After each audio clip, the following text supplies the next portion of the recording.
yang telah beliau tinggalkan kepada kita semua. Baiklah para peserta sekalian, rahimakumullah. Pembahasan kita pada malam hari ini adalah tentang sebuah kalimat yang sangat penting, yang sudah sangat familiar di tengah-tengah kita, dan panitia sebelumnya sudah menyiapkan pemateri yang lain, namun qadarullah karena pemateri yang pertama beruzur, maka beliau minta tolong kepada kami sebagai pengganti. Ya, jadi walaupun tentunya sebenarnya kurang merata dan seterusnya, karena panitia sudah mempersiapkan banyak hal, namun qadarullah Muhammad Syafa'al beliau beruzur sebagaimana yang kita pahami di antara hak-hak sesama muslim, wa idza stansahaka fansahu. Apabila apabila saudaramu meminta kalian memberi nasihat, maka penuhilah permintaan tersebut, dalam artian berilah nasihat ketika diminta. Berilah nasihat ketika diminta, ya. Kalau seandainya yang menjadikan kita mau berbicara di hadapan orang lain kesempurnaan kita, maka kita katakan mungkin tidak ada di antara kita yang pantas berbicara di hadapan temannya. Namun yang mendorong kita adalah upaya untuk saling nasihat menasihati, sebagaimana pesan Rasulullah SAW tadi, juga sebagaimana wasiat atau perintah dari Allah Subhanahu Wa Taala atau peringatan dari Allah Subhanahu Wa Taala, wal 'asr innal insana lafi khusrin illa alladziina aamanu wa 'amilus shalihat wa tawassaw bil haqqi wa tawassaw bis sabr. Ya, bahwa kita manusia ini berada dalam kerugian kecuali orang-orang yang beriman, beramal saleh, dan saling nasihat menasihati di dalam perkara kebenaran, dan juga saling nasihat menasihati di dalam perkara kesabaran. Ya, jadi itulah yang mendorong kita untuk melaksanakan kegiatan seperti ini para peserta sekalian. Baik, kita langsung masuk ke dalam pembahasan kita. Ya, pembahasan kita temanya adalah berkata baik atau diam. Berkata baik atau diam.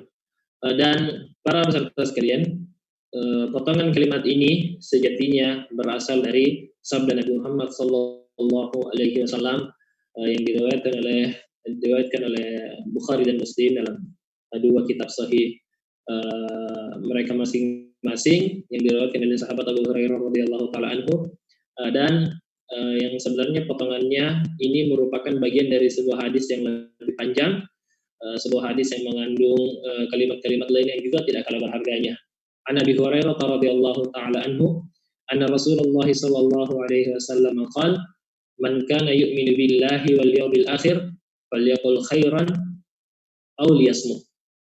Inilah hadis kita dari Abi Hurairah radhiyallahu taala anhu, seorang sahabat yang mulia, juga sudah minimal familiar sekali namanya di tengah-tengah kita dalam periwayatan hadis, meriwayatkan bahwa Rasulullah sallallahu alaihi wasallam pernah bersabda, man kana yu'minu billahi wal yawmil akhir, siapa yang beriman kepada Allah dan hari akhir, falyaqul khairan, maka hendaklah dia mengatakan yang baik, aw liyasmut, atau dia hendaknya diam, Sampai di sini potongan hadisnya. Namun sebenarnya masih ada lanjutannya, yaitu sabda Rasulullah SAW. Beliau melanjutkan, wa man kana yu'minu billahi wal yawmil akhir falyukrim jarahu, wa man kana yu'minu billahi wal falyukrim dhaifahu. Yang lanjutan artinya yaitu siapa yang beriman kepada Allah dan hari akhir, hendaklah dia yang memuliakan tetangganya, dan siapa yang beriman kepada Allah dan hari akhir, hendaklah dia memuliakan tamunya. Rawahul Bukhari wa Muslim, diriwayatkan oleh Muslim.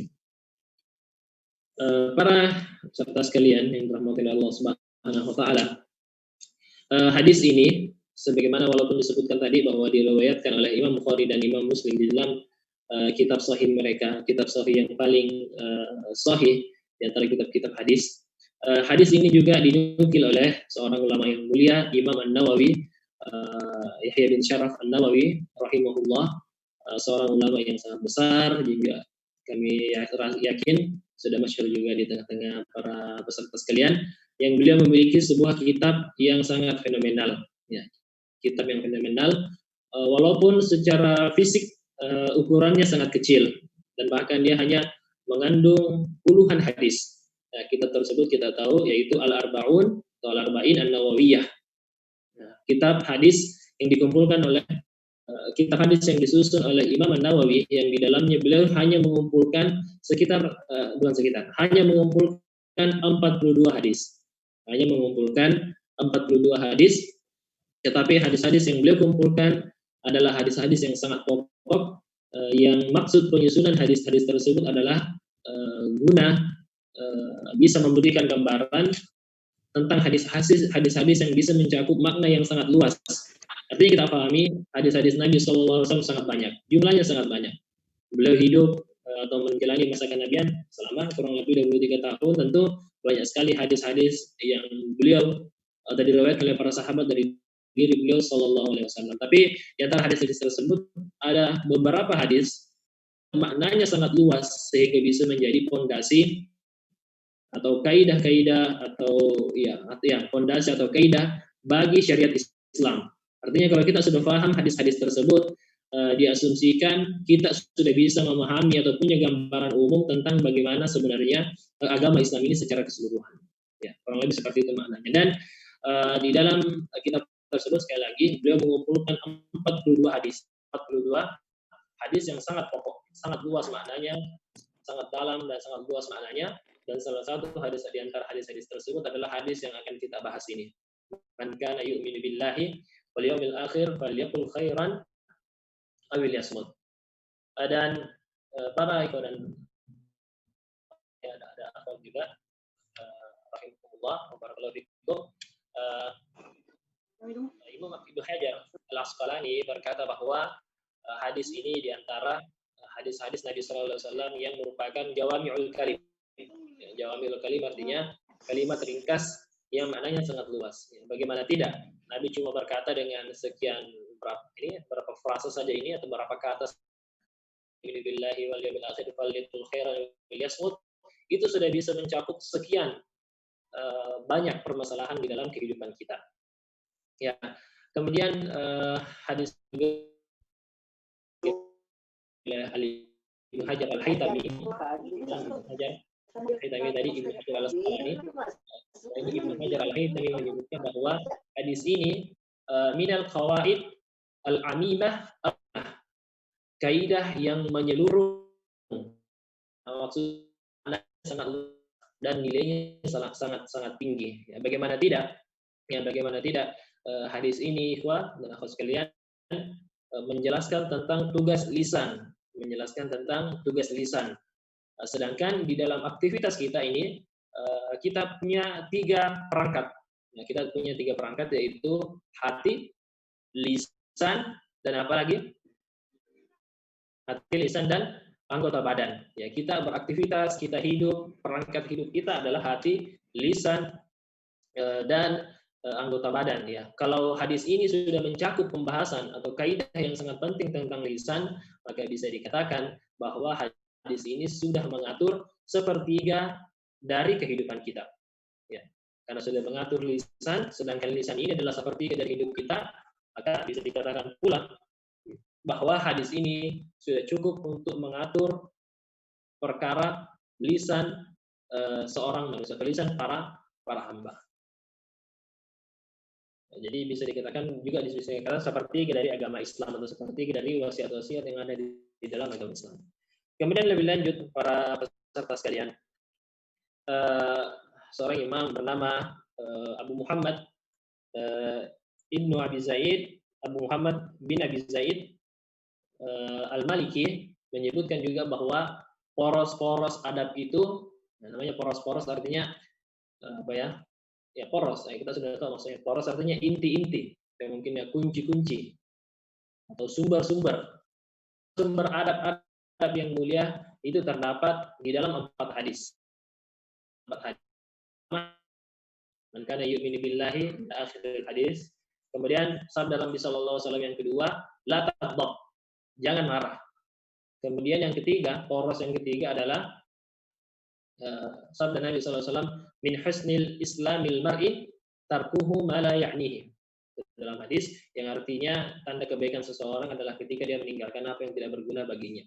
Dan yang poros yang keempat sabda Nabi SAW, la yu'minu ahadukum hatta yuhibba li akhihi ma yuhibbu li nafsihi. Tidaklah seseorang di antara kalian dikatakan apa sempurna imannya sampai dia mencintai sesuatu untuk saudaranya sebagaimana dia mencintainya untuk dirinya sendiri.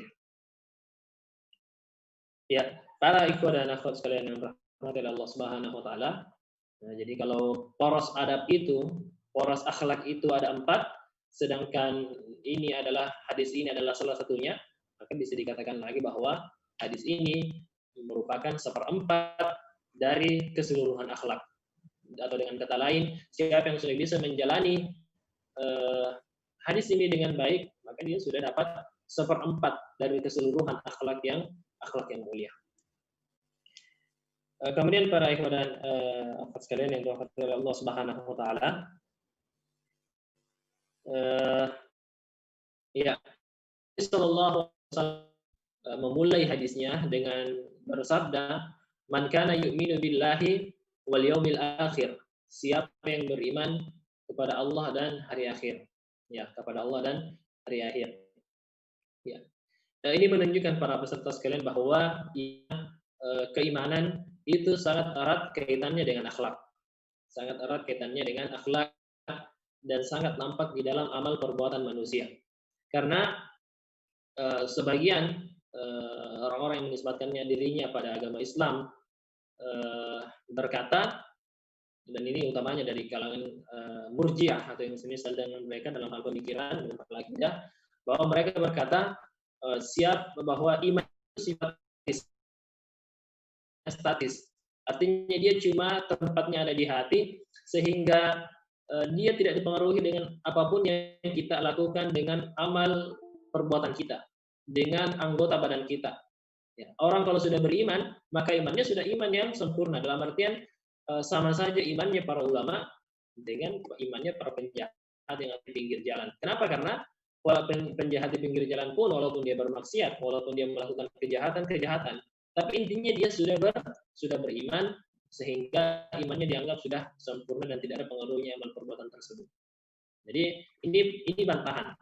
Hadis ini sendiri merupakan adalah bantahan bagi pendapat seperti itu, karena jelas-jelas Nabi SAW mengaitkan perkara keimanan, perkara akidah dengan sabda Nabi kan, siapa yang beriman beriman kepada Allah dan hari akhir, ini adalah perkara apa? Ini perkara apa namanya ini? Ibadahkah, muamalahkah, atau akhlakkah, atau apa? Coba bisa interaktifnya, boleh bertanya peserta, moderator, boleh ya? Ini peserta kita banyak ini untuk saja supaya lebih hidup. Bisa ya? Boleh atau tidak? Kalau boleh, kalau tidak boleh saya lanjut saja. Ya, lanjut saja. Oh, lanjut saja. Ya, taib. Ya, jadi siapa yang beriman kepada Allah dan hari akhir, ini adalah perkara akidah. Ini adalah perkara akidah, perkara keimanan. Sedangkan sabda Nabi SAW, "Falyaqul khairan," berkata baik atau diam, itu adalah perkara akhlak. Jadi Nabi seolah-olah mensyaratkan keimanan itu dengan dikaitkan dengan perkara akhlak. Jadi akidah itu seolah digantungkan kepada akhlak, bukan berarti digantungkan secara keseluruhan, tapi ada hubungan yang erat, ada kaitan yang kuat antara akidah dan akhlak dari seseorang. Ya, jadi sekali lagi ini bantahan kepada orang-orang yang mengatakan bahwa akidah itu tidak ada hubungannya dengan akhlak. Kalau kita mau bahas lebih dalam lagi para peserta sekalian, kalau kita misalnya melihat sabda-sabda Nabi Shallallahu Alaihi Wasallam, bahwa memang betul bahwa iman itu letaknya di hati, tetapi dia bisa dilihat indikasinya, bisa dipengaruhi oleh apa yang kita lakukan dengan anggota badan kita. Rasulullah SAW pernah menjelaskan bahwa iman itu memiliki 60 cabang lebih, atau di tempat yang lain atau dalam riwayat yang lain dikatakan 70 cabang lebih, dan beliau menyebutkan di antara cabang-cabang tersebut adalah yang paling rendah adalah menyingkirkan duri dari jalanan, imatul adza 'anit thariq atau maqal, atau sifat malu bagian dari iman, dan yang paling tinggi adalah la ilaha illallah. Jadi dari contoh-contoh yang beliau sebutkan ini, bahwa iman itu bukan sekedar tentang la ilaha illallah, tetapi bisa direalisasikan dengan sifat-sifat malu yang merupakan akhlak yang baik, atau perbuatan-perbuatan tangan, perbuatan-perbuatan dengan anggota badan kita seperti menyingkirkan diri dari jalanan. Ya. Kemudian para peserta sekalian, ini sebagai dasarnya masih tentang sabda Nabi Shallallahu Alaihi Wasallam, siapa yang beriman kepada Allah dan hari akhir, kemudian menjelaskan tentang akhlak. Ya, begitupun para Nabi Shallallahu Alaihi Wasallam juga dikenal dengan akhlak beliau yang sangat mulia, akhlak beliau yang sangat mulia. Dalam kisah yang cukup terkenal juga bagaimana Abu Sufyan yang saat itu belum masuk Islam semacam diinterogasi atau mungkin diwawancarai oleh Kaisar Romawi Heraklius, ya tidak salah, pada saat itu ditanya tentang orang yang mengaku nabi yang ada di Jazirah Arab, karena pada saat itu Nabi sudah mengirimkan surat kepada para pembesar dunia. Pada saat itu akhirnya Abu Sufyan yang kebetulan saat itu berdagang di Syam dipanggil, diwawancarai karena beliaulah orang yang dianggap paling dekat dengan Nabi pada saat itu, karena sama-sama dari Quraisy, keluarga cukup dekat dengan Nabi Shallallahu Alaihi Wasallam. Akhirnya yang Abu Sufyan pada saat itu yang masih kafir, justru yang beliau sebutkan adalah tentang akhlak-akhlak Nabi yang merupakan akhlak-akhlak yang luhur, akhlak yang terpuji, dan itu menunjukkan bahwa Nabi dengan akidahnya yang benar juga sangat nampak dengan akhlaknya yang begitu mulia, akhlaknya yang begitu tinggi. Ya, kemudian yang menarik juga untuk kita perhatikan para peserta sekalian, kita tahu bahwa akidah ini rukunnya ada 6. Yang tertuang atau yang kita sering ketahui dengan istilah rukun iman. Ya, rukun iman itu ada 6. Iman kepada Allah, iman kepada malaikat, kepada kitab-kitab, kemudian kepada apalagi Nabi dan Rasul, hari kiamat, dan kemudian qada dan qadar atau takdir. Nah, namun kenapa yang disebutkan hanya 2 ini? Kenapa yang disebutkan hanya 2 ini? Kenapa hanya man kana yu'minu billahi wal yawmil akhir? Mengapa hanya Allah dan hari akhir? Ya, jawabannya tentu pertama, semua aspek-aspek keimanan itu sangat penting, rukun-rukun iman semua penting, namun yang disebutkan di sini hanya 2 sebagai pangkal dan ujungnya, sebagai awal dan akhirnya. Karena awal dari segala keimanan adalah iman kepada Allah. Iman kepada Allah. Tidak mungkin orang bisa beriman kepada malaikat kalau kepada Allah saja mereka tidak percaya. Atau mungkin kurang lebih seperti itu maknanya.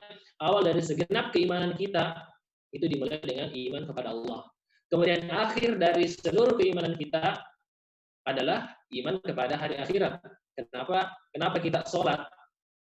Setelah dorongannya karena itu adalah perintah Allah, kita juga ingin mendapatkan jaza atau balasan-balasannya di hari akhirat kelak. Kenapa kita menjauhi kemaksiatan? Di samping awalnya adalah tentu perintah Allah atau larangan dari Allah, maka ujungnya adalah kita ingin mendapatkan atau terhindar dari hukuman dari Allah Subhanahu wa taala di mana? Di akhirat juga. Nah, jadi iman kepada Allah dan hari akhir adalah awal dan akhir. Bukan hanya istilah awal dan akhir, tapi pangkal ujung dari kurang lebih seperti itu ya. Bentuk keimanan kita kepada keseluruhan di dalam agama ini. Jadi pangkal dan ujungnya itu adalah iman kepada Allah dan iman kepada hari akhir. Ini banyak sekali kita temukan di dalam Al-Qur'an bagaimana Allah Subhanahu wa taala menyebutkan iman kepadanya dan iman kepada hari akhir. Wa min man yaqulu amantu billahi wa bil yawmil akhir wa ma hum mu'minin. Kemudian Allah juga berfirman, innal ladzina amanu wal ladzina hadu wan nasara was sabiina man amana billahi wal yawmil akhir. Kemudian laqad kana lakum fi rasulillahi uswatun hasanah liman kana yarjullaha wal yawmil akhir. Dan banyak sekali, kurang lebih ada sekitar 20 ayat yang bunyinya menyebutkan tentang iman kepada Allah dan iman kepada hari akhir. Ayo kita percepat lagi ya, kita belum masuk ke pokok hadisnya. Para peserta sekalian yang dirahmati oleh Allah Subhanahu wa taala. Rasulullah kemudian bersabda, "Man kana falyaqul khairan aw liyasmut." Hendaklah dia berbicara yang baik atau dia lebih baik diam atau dia diam. Jadi di sini ada dua opsi, di sini ada dua pilihan.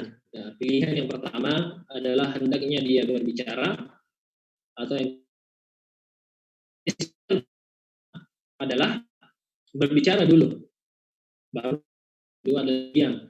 Jadi disebutkannya berbicara pertama kali para peserta sekalian adalah isyarat bahwa hukum asal dari ini adalah kita berbicara. Ya, jadi hukum asalnya kita dengan catatan ada bahan pembicaraan yang baik. Ya, jadi selama ada pembicaraan yang baik, maka silakan berbicara. Silakan berbicara. Selama ada pembicaraan yang baik, dan bahan pembicaraan yang baik ini sepertinya sangat-sangat banyak. Bahan pembicaraan sangat baik ini sangat banyak ya. Al-Quran itu kalau kita mau sampaikan kepada orang lain itu bahan pembicaraan yang sangat banyak. Tapi kalau kita mau mengatakan amar ma'ruf nahi munkar, ya tentu banyak sekali kebaikan yang bisa kita perintahkan, sebagaimana banyak sekali kemungkaran yang ada di sekitar kita yang perlu untuk kita larang orang-orang atau cegah orang-orang untuk terlibat atau jatuh kepada kemungkaran tersebut. Bukan berarti setelah mengikuti kajian ini atau setelah memahami hadis ini pulang ke rumah diam-diam terus. Kenapa diam-diam? Sama keluarga, diam-diam sama teman-teman, dia bilang, ya, walakul khairan ya, jangan langsung diam dulu, pikirkan dulu yang benar, pikirkan dulu. Kalau ada bahan yang baik, dan tentu bahan yang baik sangat-sangat banyak, kita silahkan kita lakukan pembicaraan, inisiatif membuka pembicaraan dengan orang tua kita, dengan keluarga kita, dengan kita. Tentu yang ditekankan oleh hadis ini adalah berbicara dengan ya. Nah, ini intinya juga. Namun kalau seandainya bahannya tidak ada, kalau bahannya mungkin tidak ada, tapi kalau seandainya ada sempat dulu untuk dikatakan tentang sesuatu yang baik, diam, maka diam. Yang bahasa terbaik pada saat itu adalah hendaknya dia diam. Jadi hadis ini para teman-teman sekalian atau para peserta sekalian adalah isyarat bahwa sebelum kita berbicara hendaknya kita pikirkan terlebih dahulu. Hendaknya kita pikirkan terlebih dahulu. Rasulullah SAW bersabda, "Man somata naja." Dari riwayat oleh Tirmizi, Rasulullah SAW yang artinya siapa yang diam akan selamat. Ya tentu diam di tempat yang tepat. Ya tentu kita pahami seperti itu. Atau banyak diam, banyak keadaan-keadaan yang membuatnya diam. Juga qala Imam Syafi'i rahimahullah berkata, atau Imam Syafi'i berkata dalam menjelaskan makna dari ungkapan-ungkapan ini tentang pentingnya, beliau rahimahullah berkata, "Idza arada an yatakallam falyufakkir." Kalau dia atau seseorang itu hendak berbicara, hendaknya dia berpikir. Kalau kelihatan dia melihat di dalam pembicaraannya itu ada keburukan, kalau dia tidak melihat di dalam pembicaraannya itu ada keburukan, maka hendaknya silahkan dia berbicara. Tetapi kalau dia melihat di dalamnya ada keburukan, atau dia ragu ada keburukan atau tidak, maka pilihannya apa? Pilihannya adalah hendaknya dia diam, hendaknya dia menahan dirinya. Jadi ada 3 keadaan ya. Ada 3 keadaan. Sebelum kita berbicara, kita pikirkan, maka hasilnya pasti pada 3 keadaan. Pertama, kita yakin bahwa itu baik. Kita yakin itu baik. Yang kedua, kita yakin itu buruk. Itu baik atau buruk. Kalau yakin baik, maka juga. Tetapi kalau kita ragu baik atau buruk, pilihan jawabannya adalah kita diam juga. Nah, diam juga. Jadi dari sini kita katakan opsi itu berlaku untuk 3 keadaan. Jadi bisa dikatakan 2/3 kita ini, 3 keadaan kita memang harusnya kita hanya 1/3 kita itu ketika kita meyakini bahwa sesuatu itu baik untuk kita sampaikan. Ya. Kemudian para peserta sekalian, waktu tinggal 15 menit lagi ini, kita manfaatkan. Ya, kita lanjut dengan bahwa walaupun tadi kita sebutkan ya bahwa kalau ada bahan yang baik silahkan sampaikan, silahkan kita berbicara kepada orang lain.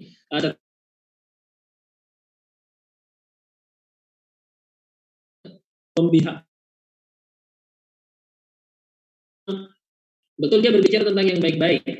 Ya, dia berbicara tentang Quran, berbicara tentang sunnah, berbicara manfaat, tapi juga berlebihan, berbicara terus. Dan ketika sudah seperti ini juga yang perlu diperhatikan para peserta sekalian, bukan semata tentang substansi dari, yang juga tidak kalah pentingnya untuk kita perhatikan adalah niat yang membungkus atau motivasi yang mendorong kita mengucapkan kalimat-kalimat tersebut. Niat yang kita mengucapkan sesuatu yang baik, tapi dorongannya adalah keburukan, ya mungkin sekedar ingin dipuji, sekedar ingin dikatakan baru supaya dikatakan alim, ceramah supaya dikatakan soleh dan sebagainya, maka bagaimanapun baiknya substansi yang dia sampaikan, maka pada hakikat bagi dirinya itu adalah sebuah keburukan karena dia lakukan untuk mengejar perkara-perkara duniawi yang makanya ini sangat berbahaya. Dan keadaannya, ini banyak terjadi di tengah-tengah kita, apalagi ini masya Allah ini pengurus-pengurus organisasi ini, kalau sudah masuk ke dalam pembicaraan, sudah musyawarah, sudah itu sudah lezat sekali terusnya berbicara ya, berbicara, tampil, argumen ya, insya Allah. Nah, tapi ada yang mesti diingatkan, walaupun seandainya semua yang kita ucapkan itu baik, sekali lagi harus kita perhatikan niat kita, karena kadang kita awalnya berbicara itu kita mau beri usulan-usulan yang bagus, tapi sementara kita berbicara, maka kedengarannya berbobot sekali pembahasan kita. Akhirnya kita lihat teman-teman kita ngangguk-ngangguk, masya Allah, kagum-kagum dengan kita. Akhirnya apa? Akhirnya mulai muncul perasaan ujub, takjub kita dengan wah kayaknya memang bagus saya ini berdamai pintar kayaknya. Maka ini yang seperti ini sudah melenceng niatnya, maka ini sudah salah. Apa kata ulama dalam keadaan seperti ini? Ulama mengatakan, "Idza a'jabaka al-kalam fasmut wa idza a'jabaka as-samtu fatakallam." Atau kama qala. Kalau yang artinya ya, kalau berbicara ujub artinya bangga diri atau sering dikasih takjub pada diri sendiri, merasa hebat. Kalau kalian merasa ujub dengan ketika kalian berbicara, maka ini. Tetapi baik atau kalau kalian dibuat ujub dengan diam, maka silakan segera berbicara. Maka berbicara. Artinya kalau lagi berbicara dan dalam keadaan berbicara ini kalian mulai bangga diri, diam pada saat itu. Berhenti berbicara. Tapi sebaliknya, ya kalau kita di semua orang berbicara dan semuanya kedengarannya sudah alot, sudah tidak sehat. Kemudian kita cuma diam-diam saja. Kemudian ternyata dalam saat kita diam ini, kita juga lebih melenceng juga niatnya. Jadi yang bisa melenceng niatnya bukan cuma yang berbicara, tapi yang diam juga. Bilang, kayaknya memang ini orang-orang ahli semua ini yang ada di sini. Saya yang diam-diam ini memang yang paling soleh, yang paling bijak, yang paling hadim, paling lembut. Saya minta jam. Nah itu sudah. Kalau sudah seperti itu, bicara juga supaya hilang perasaan wujud tersebut. Jadi intinya sekali lagi bukan tentang substansi semata, tetapi motivasi atau niat yang mendorong kita melakukan berbicara tersebut atau kita diam. Diam pun harus dengan motivasi yang benar. Ya, kemudian para sekalian, mungkin ada tanya jawab juga ya, jadi kita sudah maksimalkan sampai jam 9. Kita akan bahas saja beberapa poin pembahasan. Saya menyebutkan saja beberapa perkataan dari para ulama tentang pentingnya menjaga lisan ini. Misalnya yang pertama yang disebutkan oleh Khalifah Amirul Mukminin, Khalifah radhiyallahu ta'ala anhu pernah berkata, "An kasura kalamuhu kasra saqatuhu." Ini diriwayatkan di dalam Al-Halim, karya Nabi Dunia, bahwa siapa yang banyak bicaranya, maka banyak salahnya. Ya, siapa yang banyak bicaranya, banyak salahnya. Ya. Mungkin betul ya, kalau diam kadang saja sebenarnya diam itu banyak, kadang saja dia keliru sebenarnya. Kadang kita sebenarnya seharusnya berbicara, tapi kita malah diam itu sebenarnya salah. Tetapi kesan seperti ini jumlahnya akan lebih sedikit dan pengaruhnya akan lebih kecil ketimbang kita banyak berbicara dan pengaruhnya juga bisa lebih parah ketika kita salah dalam berbicara. Nah, kemudian Ali bin Abi Thalib radhiyallahu anhu juga berkata, lisan itu semacam pemimpinnya badan, ya. Kalau lisannya lurus, maka lurus pula anggota badan. Kalau lisannya kacau, maka badannya juga kacau. Badannya juga akan kacau. Dulu lebih maksud berkata, kalau seandainya sesuatu itu punya racun, maka yang ada racunnya itu adalah lisan. Yang sesuatu yang ada racunnya itu yang paling berbahaya adalah lisan. Wahi ma'ala wajhil ardi syai'un ahaqqu bi minal lisan. Ya. Demi Allah, beliau bersumpah, tidak ada sesuatu di atas permukaan bumi ini yang lebih pantas untuk dipenjara. Tidak ada sesuatu yang lebih pantas dipenjara lebih lama melebihi.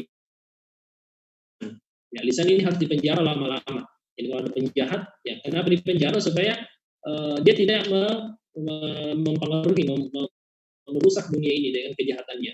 Maka lisan ini juga harus dipenjara karena bisa jadi keburukannya lebih besar daripada penjahat. Sebab seorang penjahat dan itu sendiri sekerat daging yang lembek ini bisa kejahatannya lebih besar ketimbang orang yang sesosok manusia penjara. Ya, dan kalau kita lihat organ tubuh kita, ikhwan, barakallahu, kita kan kita punya alat penting itu beberapa. Misalnya yang disebutkan Al-Quran, mata, telinga dan lisan, dan halusan yang perlu kita perhatikan. Ini semua akan diminta pertanggungjawabannya, mata, telinga dan lisan. Tetapi yang kalau kita mau lihat mana potensi keburukan yang besar, itu bisa kita lihat dari organ yang mana yang paling kuat penjagaannya, yang paling ketat penjagaannya diciptakan oleh Allah. Telinga kita kalau kita tidak mau gunakan, maka harus melibatkan organ tubuh yang lain. Ya, harus kita tutup telinga.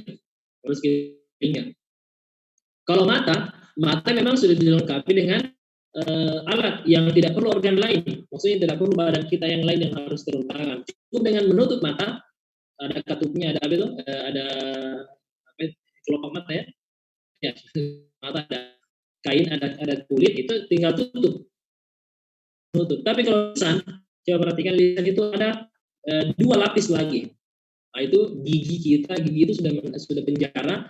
Kemudian kalau gigi masih belum cukup kuat, masih ada bibir. Nah, bibir untuk menjaga lisan. Kalau tidak penjaranya, jadi dia lebih mudah untuk, artinya lebih jinak, ya, mungkin bahasanya begitu.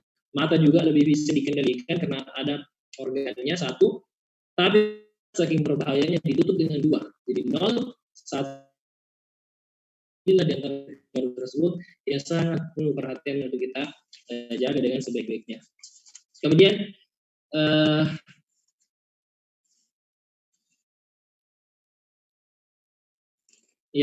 kemudian yang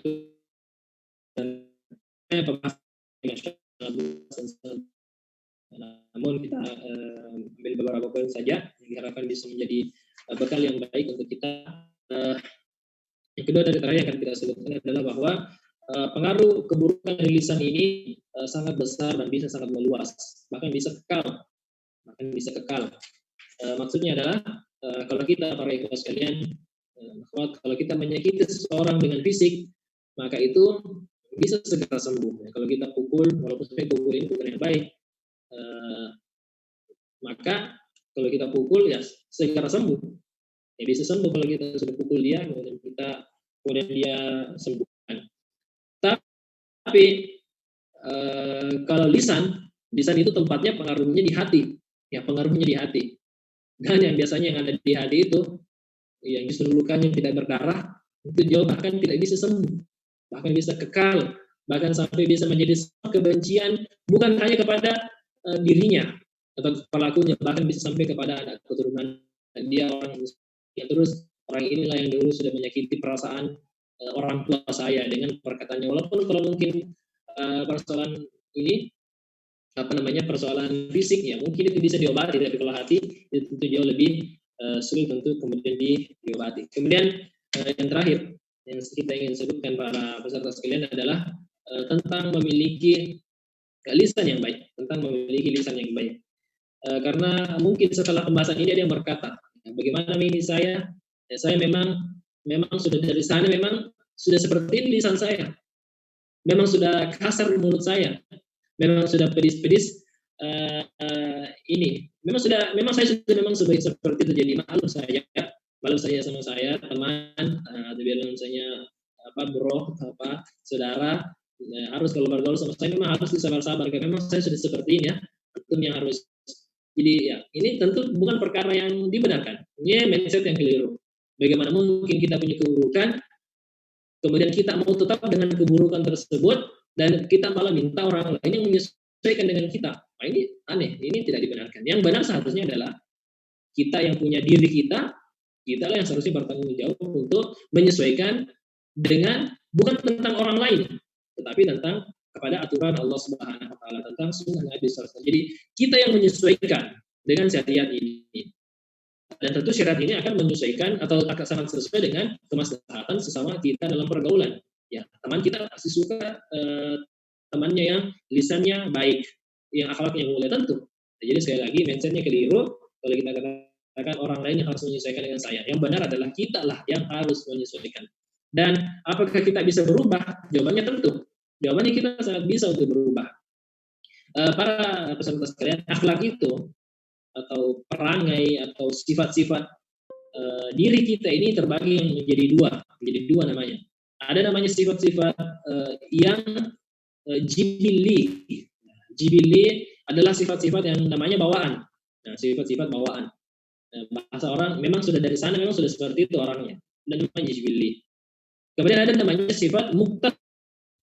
Sifat muktasab artinya sifat-sifat yang diusahakan atau hasil dari latihan. Nah, jadi semua ada yang jibili, ada yang muktasabah. Kalau jibili bawaannya bagus, kalau kita punya sifat bawaan yang bagus, maka alhamdulillah. Tinggal kita pertahankan kebaikan tersebut. Ya, tinggal kita pertahankan. Misalnya ada di antara kita yang lahir dari keluarga yang misalnya pembawaannya pemalu. Jadi dia pemalu dalam artian yang baik ya, ini malu melakukan keburukan, maka silahkan pertahankan dengan sebaik-baiknya sifat tersebut. Itu sudah kesyukuran, karena memang ada juga orang yang mungkin diciptakan tidak dengan sifat yang seperti itu atau kurang sifat seperti itu. Nah, kemudian ternyata kita lihat dari aspek lain ternyata kita juga punya sifat jibili yang kurang bagus. Kan sifat jibili kan mungkin bukan cuma satu. Nah, kita mungkin pemalu bagus, jibili yang bagus. Kita memang punya sifat santun, pandai menghormati orang lain. Atau misalnya kita punya sifat pemberani. Ini jibili pemberani ini bagus, silahkan pertahankan, bahkan tingkatkan. Namun ternyata kita punya sifat jibili yang kurang bagus. Apa itu? Misalnya kurang pandai menata lisannya. Ini sifat jibili juga. Ada orang yang memang mungkin karena qadarullah, mungkin dia kebetulan dia lahir di keluarga yang mungkin kurang bagus dalam hal lisan, kurang bagus, atau mungkin misalnya saja ya, atau misalnya kebiasaan di kampungnya memang seperti, walaupun mungkin di kampungnya mungkin bukan hal yang masalah, tapi ketika dia datang bergaul di Makassar, dia bilang, tapi kenapa kok ya? Itu jibili juga itu, walaupun sebenarnya ini tidak murni buruk, tapi karena mungkin di keadaan kita harus menyesuaikan dengan kebaikan-kebaikan yang ma'ruf, yang menjadi ada kebiasaan orang-orang di sekitar kita, atau yang paling penting tentu syariat. Ya. Intinya kembali, bahwa ternyata kita sejak kecil terbiasa dengan berkata kasar, sejak kecil terbiasa dengan perkataan yang kurang bagus, maka sifat jibili ini harus kita tinggalkan dan kita ganti dengan sifat muktasabah, dengan sifat muktasabah yang baik. Kita harus ganti dengan sifat muktasabah yang baik. Apa lawan dari bicara yang buruk-buruk? Lawannya adalah sering diam atau terbiasa berkata dengan yang baik. Nah, jadi dia memang dari sononya memang sudah suka berkata buruk, namun dia bilang ini salah, ini tidak sesuai syariat, ini tidak sesuai petunjuk Nabi. Maka saya harus tinggalkan sifat jibili ini, tidak boleh ada alasan. Saya harus melatih diri saya untuk hanya bisa berkata yang baik, atau minimal saya banyak diam. Ini bisa insya Allah. Tidak mudah, tentu tidak mudah, tapi kita katakan tidak mudah berarti tidak mungkin. Nah, tidak mudah berarti membutuhkan usaha lebih, bukan berarti sama sekali tidak bisa diupayakan. Contohnya misalnya Umar bin Khattab radhiyallahu taala anhu, kita sebut lagi beliau radhiyallahu anhu, beliau jibili dari sifat bawaan beliau berbicara dengan suara yang tinggi. Ya, beliau perawakan beliau memang ya seperti itu, bahkan tubuh beliau sangat besar, termasuk ketika beliau berbicara suaranya lantang. Ada ternyata turun ayat Allah Subhanahu wa taala, la tarfa'u aswatakum fawqa sautin nabi. Sampai di akhir ayat Allah Subhanahu wa taala berfirman, antum itu amalukum. Apa yang artinya jangan kalian mengangkat suara kalian lebih tinggi daripada suara nabi, yang menjadikan pada akhirnya amal-amal kalian akan rusak, akan hangus, akan batal dalam keadaan kalian tidak mengetahui. Artinya tidak boleh mengangkat suara lebih tinggi daripada Nabi. Tidak boleh mengangkat suara lebih tinggi daripada Nabi. Kalau kalian melakukan itu, amal-amal kalian akan rusak. Ini Umar bin Khattab sangat takut dengan ayat ini karena beliau merasa bahwa saya termasuk yang suara saya tinggi. Akhirnya setelah ayat ini turun, beliau yang biasanya berbicara dengan keras, ketika beliau berbicara dengan Nabi, Nabi yang mengatakan, angkat suara saya tidak dengar. Dan berubah karena apa? Berubah karena paham syariat, berubah karena paham aturan. Jadi beliau dengan segera menyesuaikan diri beliau, tidak menjadikan alasan bahwa memang ini jibili saya, memang sifat saya, tidak. Tapi beliau memuktasabah, melatih dirinya untuk memiliki sifat yang lebih sesuai, yang lebih baik, yang memang menjadi tuntutan di dalam agama kita ini. Barakallahu fikum, itu mungkin dari kami yang bisa kami sampaikan. Tentu ini masih sangat-sangat kurang, tetapi tentu kita harapkan yang sedikit ini pun semoga diberkahi oleh Allah Subhanahu wa taala sehingga bisa menjadi motivasi yang baik, motivasi yang kuat untuk kemudian kita memperbaiki diri kita, termasuk dalam utamanya secara urus dalam persoalan lisan. Barakallahu fikum. Subhanallah wa bihamdihi, asyhadu an la ilaha illa anta, astaghfiruka wa atubu ilaik. Kami kembalikan ke moderator. Baik, jazakallah kepada Ustadz. Mungkin ada pertanyaan, 2 atau 3 pertanyaan saja. Yang bertanya bisa langsung aktifkan voice-nya.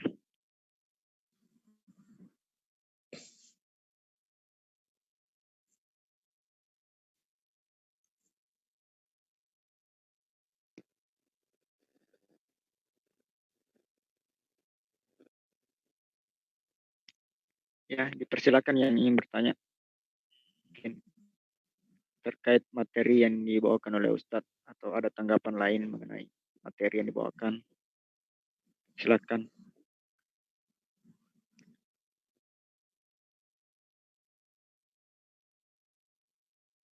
Ya, mungkin sudah jelas ya. Alhamdulillah. Kalau tidak ada pertanyaan, tidak salah. Baik, jika tidak ada pertanyaan mungkin sudah jelas dari materi kita pada malam ini. Mungkin yang bisa saya sampaikan sebagai kesimpulan bahwasanya diam itu lebih baik daripada kita berkata, karena ketika kita berkata kemungkinan besar kita melakukan yang namanya dosa, sebagaimana yang kita ketahui bahwasanya salah satu potensi kita melakukan dosa itu ada pada lisan. Mungkin itu bisa yang saya sampaikan. Lebih dan kurangnya mohon dimaafkan. Assalamualaikum warahmatullahi wabarakatuh. Waalaikumsalam.